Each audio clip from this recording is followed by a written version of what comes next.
What's up, stream? Okay, we're live. All right. Welcome to the stream. There's so much SEO news that happens, and it's faster than I can make the videos, so the stream is going to be every Thursday night. What's up, stream? Okay, we're live. All right. Welcome to the stream.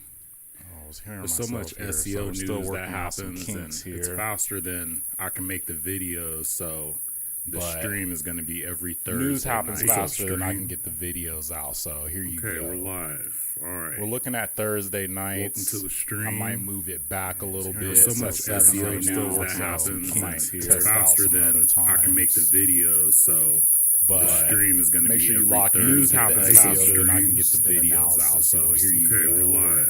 All right. We're looking at Thursday nights, so I might move it back a little bit. There's so much SEO news that happens, it's faster than I can make the videos, so the stream is going to be every Thursday. News happens faster than I can get the videos out, so here you go. Okay, we're live.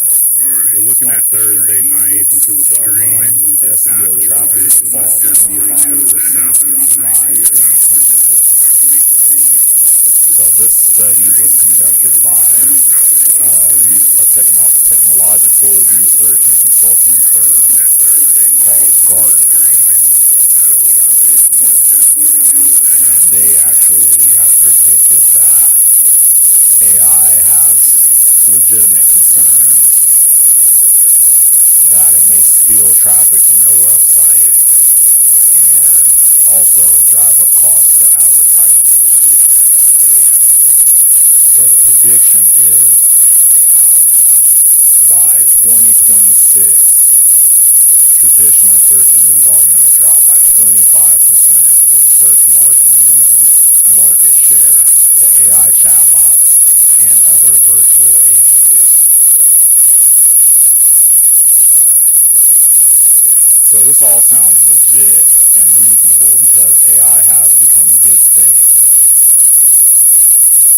But you do have to be careful with sites like Search Engine Land, because in other sites like Search Engine News, all of these SEO sites, you just have to be careful because sometimes these companies are looking to push what they want to push instead of just essentially reporting on the news. So just make sure you look further into companies when you see these kind of headlines and just look at what the actual motivation could be. But let's continue. So Gartner has some pretty good predictions, but they're still guesses. And this comes from one of their past predictions where they said 50% of consumers would limit engagement or abandon social media by 2025, but later they walked that back a bit. So that's a pretty wild prediction, especially when you have TikTok that's coming up, other pretty large social media platforms. But why would that many people hop off social media? And I guess I could say I'm pretty much included in this 50% because I don't really use social media that much. I stopped using it a while ago. I came up during social media, so I somewhat grew up with it, and I just got tired of it at some point. But all these other kids that are growing up on social media, there's really no reason for them to just stop, especially the ones who were born into it. So it looks like they somewhat have a track record of bad predictions. And they also had this 2028 prediction that organic search traffic would decrease 50% or more because of generative AI powered search. And one of the things I really want to point out here is that it came from a survey of 299 customers. So that's not really a large sample size, and it's saying that 79% of them expected to use AI search in the next year. 70% have some trust in the AI search results. So only 299 people isn't really that great as far as justifying a prediction, because we don't really know these people's age, demographics, location. So if it's a lot of, say, younger people that they surveyed, then of course this would make sense. But if it's anyone who's maybe a little older, then that could change these stats drastically. Say if it's college or high school kids, working adults, is it people in the U.S. or a different country? What state even are people in? If people are in, say, a more popular state with bigger cities, they may be more likely to use it as opposed to people in rural areas. So it's just too many variables and not really a large enough sample size for a prediction like this. And this happens a lot with studies. You just have to watch out, because there are companies who will say only survey a small amount of people, and then they'll say 80% of people are doing this.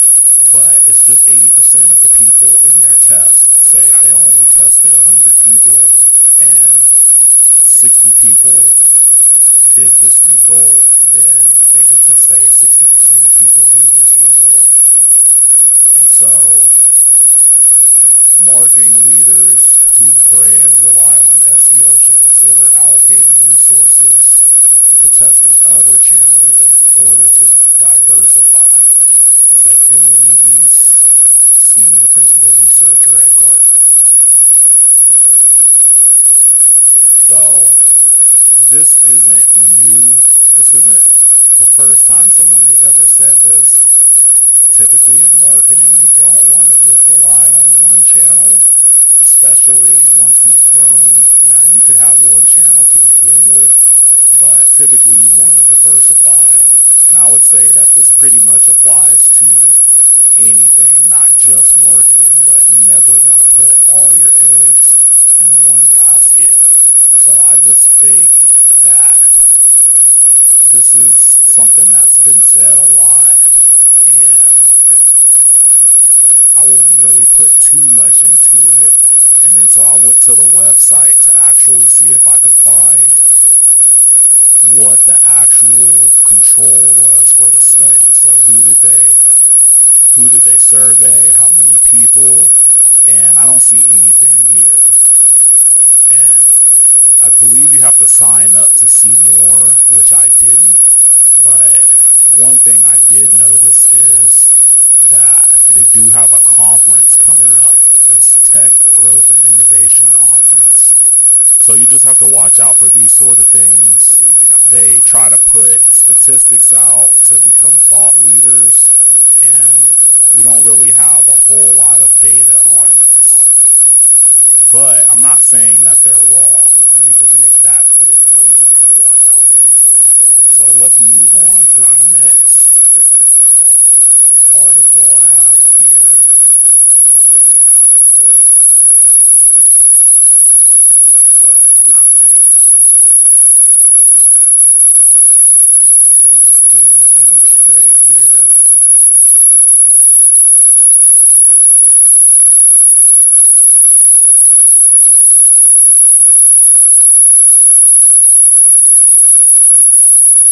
Google search generative experience could cost publishers $2 billion in ad revenue.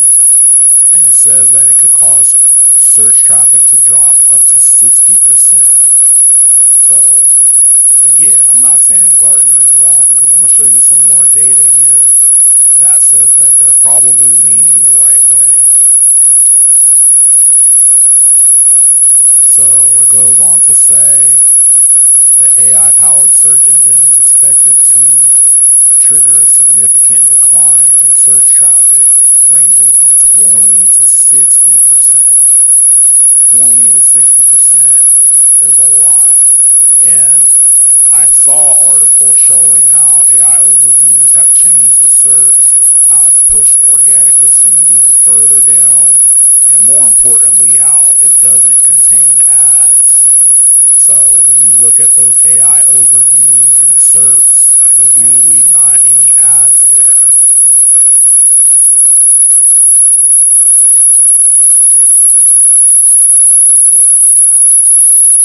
So I'm going to scroll down here a little more.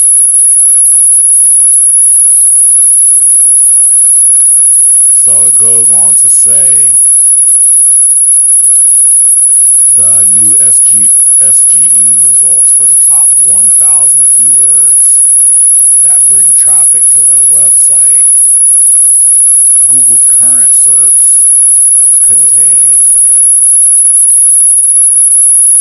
SGE results for the top 1,000 keywords that bring traffic to their websites. And this is for this company. It's called Raptive, and they're responsible for ad sales for titles. Like, I have never heard of these. I'm not sure if they're shows or what. Half-Baked Harvest, Mac Rumors, Stereo Gum. But essentially, 1,000 of the keywords that bring the traffic to their website now don't.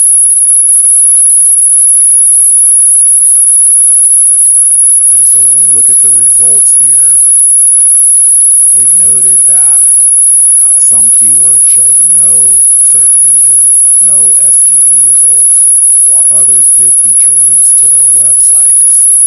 Using an internal program to calculate expected click-through rates, they concluded that there was an expected average traffic loss.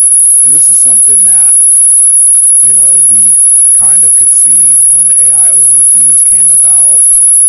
And they also go on to say when fully rolled out, SGE could result in a 25% decline in search traffic across its 5,000 publisher network. So again, like I said, I'm not saying Gartner is wrong. Looking at this is a good sample size. They have 5,000 publishers and they're expecting to lose 25% in traffic, which is exactly what Gartner was saying was going to happen. So looking at even more data, it's pretty clear to see that we are going to see a decline in organic traffic with AI overviews. And some people have already seen it. Some industries it hasn't really hit as hard yet. So the big question would be, where is this traffic going? And that'll take us into our next article here. Nearly 60% of Google searches end without a click in 2024. Meanwhile, almost 30% of clicks go to Google's properties, and about 36% of the clicks go to the open web. And so this was a zero-click survey that was conducted, and it says a majority of Google searches, 58% in the US, 59% in the EU, result in zero clicks.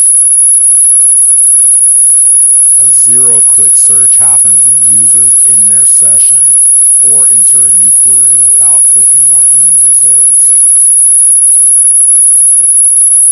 And this study was published by Rand Fishkin.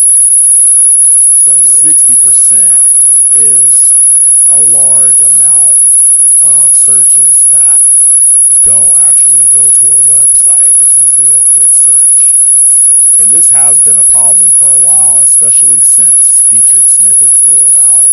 But I really had no idea it was this bad. I know featured snippets started taking traffic away from people's websites because they will land on Google and get their answer, but 60% is just wild. I would also assume that this has to be primarily informational intent searches, where if you only need an answer to a simple question and you could get it in a featured site, any reason to click to the website. So this is definitely impacting informational sites, and I know that a lot of those kind of sites have already been impacted, so it's only going to get worse.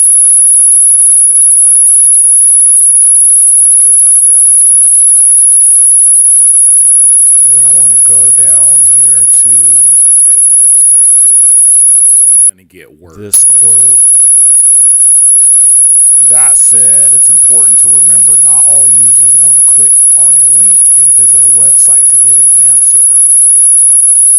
Also, many of those zero-click searchers were never your target user or client in the first place, according to technical SEO consultant Pedro Diaz.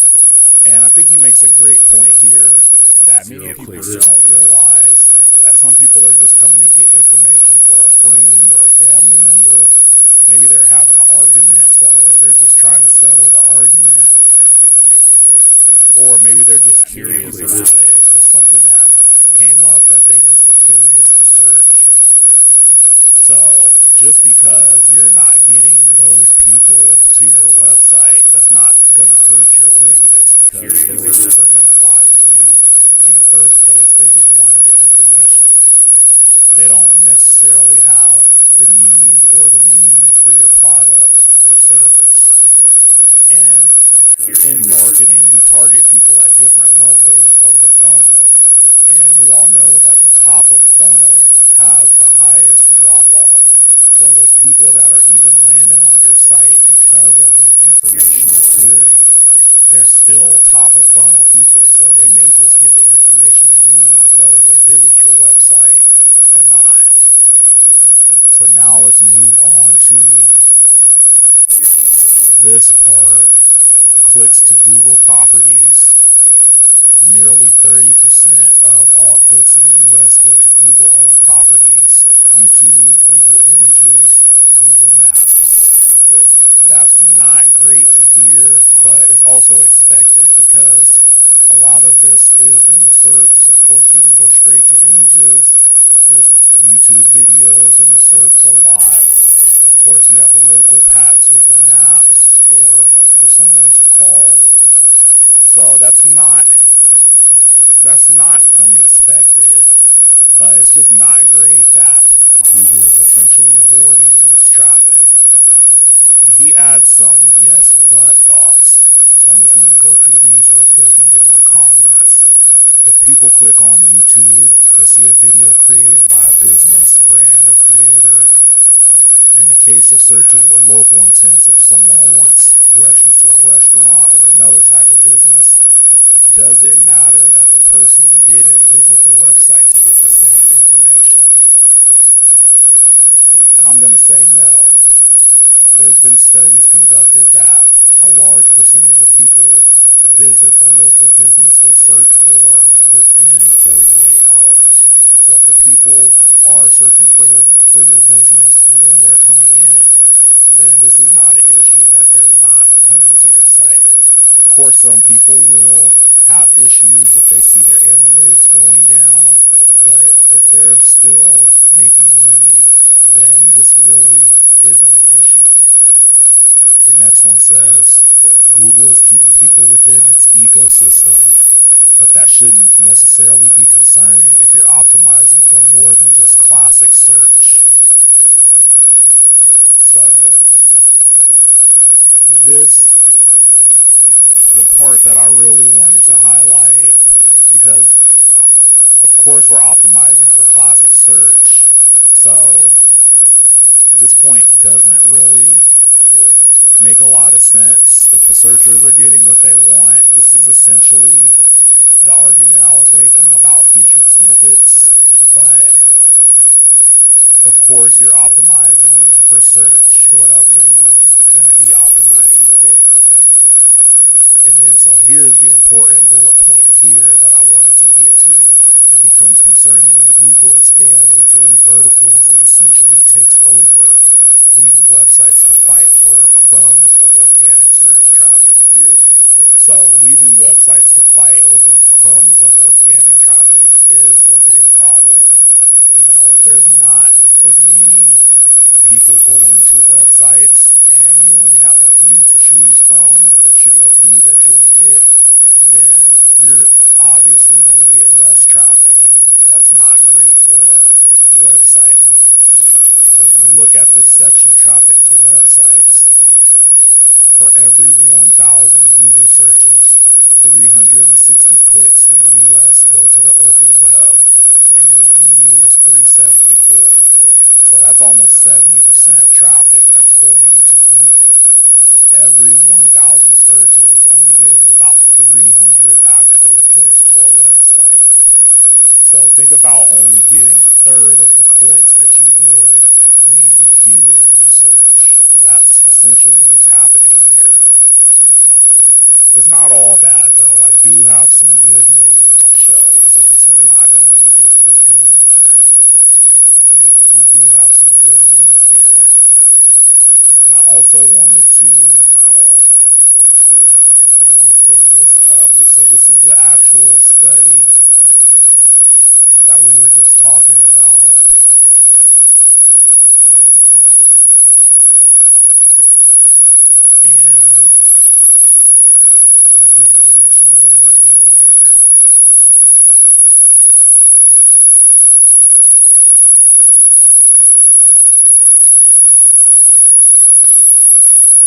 Alright, I don't know where it is. I had a spot marked talking about Google's AI overviews that launched in May. But after numerous bad examples of it giving dangerous or wrong answers, this led to a big pullback as Google promised to improve the quality of AI overviews. And they also said, here, I think it's here actually.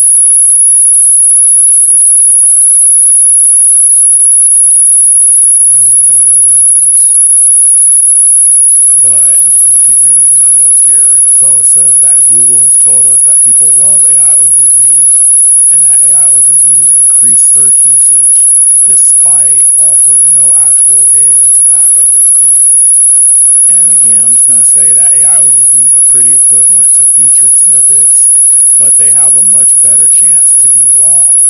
So the featured snippets are sections that are pulled directly from authoritative sites that manage to rank high on Google, but AI overviews are being generated based on information it received, and so it has the ability to hallucinate. So this makes the AI overviews less reliable than the actual featured snippets that are pulled from articles that people wrote. So let me just point out one thing here in the actual study. So here's the actual study, and I'm kind of going back and forth here, but the ad blocker usage, and these are just some of the limitations that Rand Fishkin pointed out for the study. It's that ad blockers, in particular those that remove or hide Google's top ads in search, may be responsible for lower than expected paid search. Estimates put U.S. ad blocking usage at 31 to 50% of desktop and mobile devices, and generally higher numbers in Europe. So we all know that Google is at war with ad blockers, and 50% of people not ever seeing any ads is a big time issue for them. So ad blocking, I would say look for more action on them trying to target ad blockers. I did just see a story this morning about them shutting down some other ad blocker network. So that's going to be a big thing for them that they're trying to target. But the ad blockers is great for us because these are people who don't want to click ads, so they want to go to the best organic sites. So that does help with organic traffic, but Google's not going to let that ride, at least not without a fight. I'm also curious to know how much ad blindness is going to play into things as we get into the generations that grew up with the internet For example, I pretty much grew up with the internet for the most part, and ad blindness is real. I pretty much don't see ads on certain websites. If it's sidebar ads, I just don't even see them at all. I remember Facebook did a study a few years ago, maybe longer, where they were saying that people just don't see their ads that are placed in the sidebar. So if we have more people preferring the organic results as opposed to ads, that would set up an influx of search traffic. So make sure you keep optimizing your site. Don't pull your SEO budget yet. That would set up an influx of search traffic. So make sure you keep optimizing your site. Don't pull your SEO budget yet. Again, the AI overviews are going down. That's something I'm going to cover in next week's stream, so make sure you lock in because I got a lot of data for that. But the AI overviews are going down, so that's a good thing for us in SEO. We are seeing less of those, and I predict that we're going to see even less as we move forward just because of Google losing money due to advertising, and also people are going to be skeptical of 30% of clicks going to Google-owned properties. Is this something that's happening organically, or is Google favoring themselves when it comes to these properties as opposed to other website owners? And that really brings us into the last story I'm going to cover. These properties as opposed to other website owners. And that really brings us into, and this is what has been on a lot of people's mind. A lot of people are talking about it. Google has an illegal monopoly, and they lost the lawsuit. So this is a CNN article, and I just have a couple things I wanted to point out here, because you're going to see a lot of people talking about how great of a win this is and how things are going to change so much, but I'm here to let you know that that's just not the case. So let me just point out how great of a win this is. The main reason why they have this antitrust lawsuit with the DOJ is the company has spent tens of billions of dollars on exclusive contracts to secure a dominant position as the world's default search provider on smartphones and web browsers. Those contracts have been given at scale to block out would-be rivals such as Microsoft, Bing, and DuckDuckGo. I'm not a lawyer. I'm an SEO expert, 100%. I would think these are strategic partnerships. I don't know if you could say they're establishing a monopoly or operating as one, when these are simply strategic partnerships. If they're paying these phone companies to get their search engine on the phone, who is the DOJ or anyone to stop that? The phone companies have to take the money. If they didn't want Google as a default search engine, they could just turn down the deal. The phone companies have to take the money. The White House called the ruling a victory for the American people. See, that's what you're going to see a lot of coming up. There's going to be a lot of people talking about this being a victory for America and the people, the small person, a loss for the huge corporation. And I just say this is not the case. I use Google because I like it, not because it's the default option. And I think a lot of people like Google, and that's how they're going to argue it. I have Microsoft computers and Bing is default on those, but I always change it to Chrome. I go to Google, I go to Bing to download Chrome, and then that's what I use for the default search engine.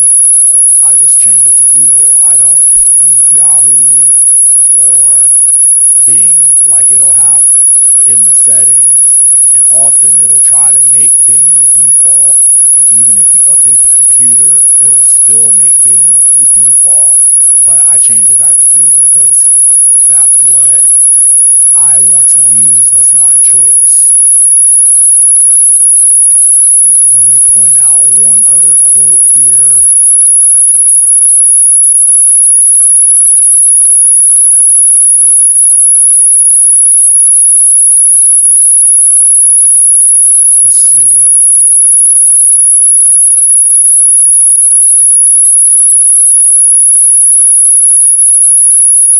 Alright, I don't see the other quote here that I wanted to point out. So I'm just going to read it here off my notes. Alright, I don't see. But the quote says, the entire process may take months or even years for any potential consequences to play out. So again, this is just pretty much reaffirming not to expect anything to happen. It's just going to take way too long because the justice system just moves so slow. And also, Google has already said they're going to appeal this decision, and they're already putting together their case to appeal this. So again, I wouldn't expect much to come out of this. You can follow it if you want. I'm definitely going to follow it, and I'll be updating here on the channel as changes come about, but I wouldn't expect much to happen here. If you want, I'm definitely going to follow it, and I'll be updating here on the channel. I can't find any of my quotes here. I wouldn't expect much to happen here. So another one I wanted to point out is,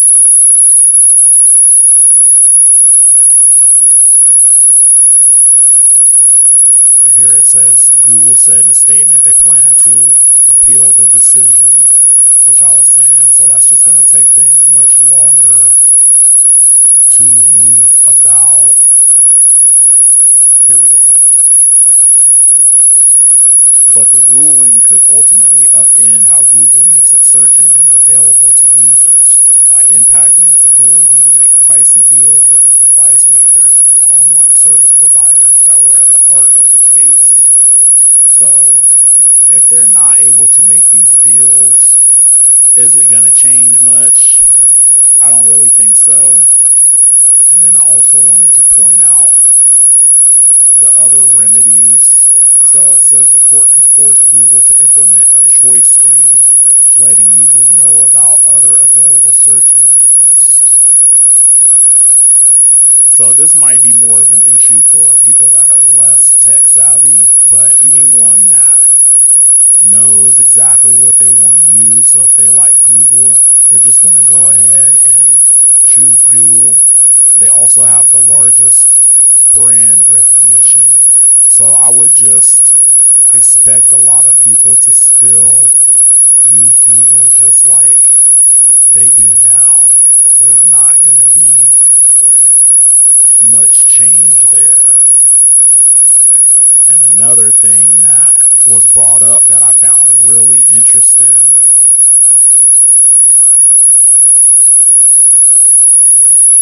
at trial, some critics warn that Google's search monopoly, which is fed by a never-ending supply of user search queries, would allow it to leapfrog to a dominant position in artificial intelligence. The enormous amount of search data that is provided to Google through its default agreements can help Google train its AI models to be better than anyone else's, threatening to give Google an unassailable advantage in AI that would further entrench its power. Microsoft CEO Nadella said from the witness stand. So their competitors testifying, I feel, only hurts the credibility of these claims even more. Of course, Microsoft doesn't want Google to be default on any devices. Even Microsoft devices, I'm sure, were default set to Bing, but we would need data on how many people actually changed to Google. And there are choices here. It's not like just because that's the default option, that's the only one you can use. Anyone can go to the App Store and download whatever apps they want. DuckDuckGo, Bing, Bravo. There's many other search engines that you could use, Yahoo. But if people are choosing to use Google, how can you punish them for that? And I'm gonna go here to this article that's also covering it by The Guardian. And I just wanted to point out one quote here. This decision recognizes Google offers the best search engine, but concludes that we shouldn't be allowed to make it easily available. Kent Walker, Google's president of global affairs. So this is pretty much everything I was just saying, and this is what they're going to appeal with. And I think this is a really strong argument. It's a better product. It has the most pages indexed. It has the best algorithm for the most part, especially when you compare it to a lot of other search engines. Google does usually give you what you want. I know it's been a little shaky in the last couple years now, especially with all the AI going on, people making AI websites. But as far as classic web search is concerned, Google's here to stay. They just have the largest brand. They're essentially too big to fail. It's just tough to cut into their market share when they have such large brand recognition. Google has become a verb. There's no other search engines that have become a verb like that. So, I mean, people even will use Google. If they use other search engines, they'll still say, go Google it. So I would say when search changes and people get more into platforms like Perplexity, those kind of AI searches where you search and then you continue to chat with your search, that's when we'll see a shift away from Google. And by that time, they might just acquire Perplexity because they have the bread to do it. They really have the money. They can write a blank check, essentially, if they wanted to. So until people move more into that, chatting with their search and improving their search by continuously giving these prompts, I think Google is going to be here to stay. And I'm sure that they'll try to innovate on their own like that. So we'll just have to see how things change when people get more into that. But as far as classic web search, Google's not going to go anywhere. Thanks for watching the stream. Lock in on Thursday nights. I'm going to do this every Thursday. Still looking at the time. I wanted to do 7, but it's a little late for me right now. So I might move it back a couple hours. I might do 5 or something. Trying to come up with a good, consistent time so everyone can check out the stream. If you're watching the replay, make sure you like it. Hope you like it. Next week, I am covering the AI overviews falling off, so it will be a happier stream as opposed to this sort of impending SEO doom. And I know that happens a lot. It's been happening in the field a lot. A lot of people can't wait to say SEO is dead. That headline's been going for over 10 years now. So I will talk about how the AI overviews are falling off and what I'm seeing with the data. So make sure you lock in for that. Sub up if you haven't already. Like the stream, hit the bell so you can stay updated on the latest in SEO. With the analysis you'll receive nowhere else. I'm going to tell you the truth. All these people here are just looking to get clicks or to scare you, but I'm going to break it down for you in the best way possible. Check out my other videos of AI software you should be using for SEO. Alright, stream, I'm out. But I'm going to break it down for you in the best way possible. Check out my other videos of AI software